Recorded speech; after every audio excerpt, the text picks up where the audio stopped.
Assalamualaikum warahmatullahi wabarakatuh. Perkenalkan, nama saya Diani Duriatul Jannah dengan NPM 2406355962 dari Fisioterapi Angkatan 2024.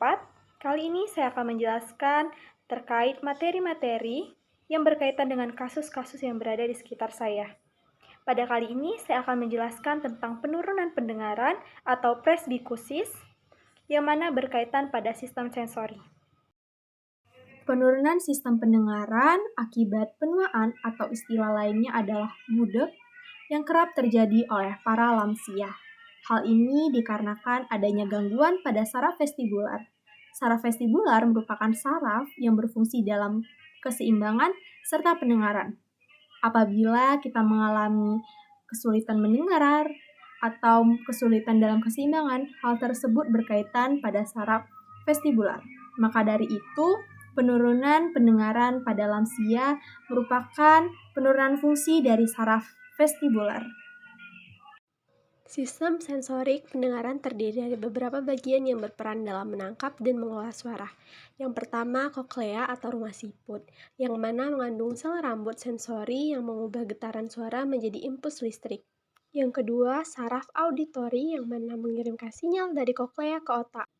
Yang terakhir, korteks auditori di otak, yang mana mengolah dan menerjemahkan suara yang diterima.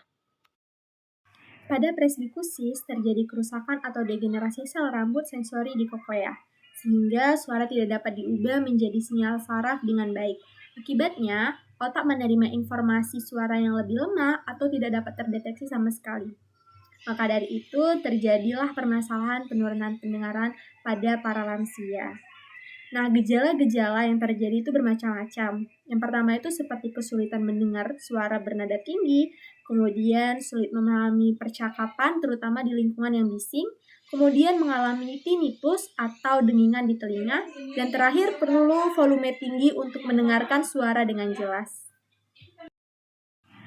Faktor penyebab penurunan sistem pendengaran yang pertama pastinya akibat usia yang tua. Hal tersebut terjadi karena degenerasi alami sel rambut di koklea.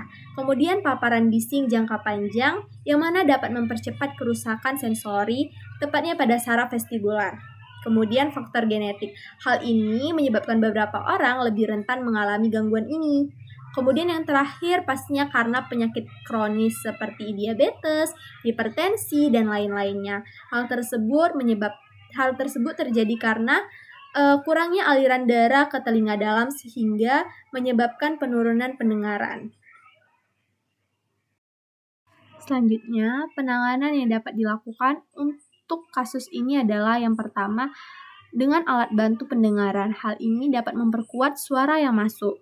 Kemudian, implan koklea pada kasus yang berat. Hal ini dapat menggantikan fungsi koklea yang rusak sehingga dapat mendengarkan kembali. Kemudian terakhir yang dapat dilakukan adalah terapi komunikasi.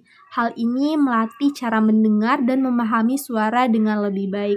Karena presbikusis merupakan kondisi degeneratif, tidak ada obat untuk menyembuhkannya sepenuhnya.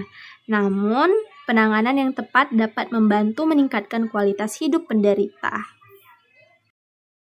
Itu merupakan penjelasan saya terkait kasus-kasus yang berada di lingkungan saya.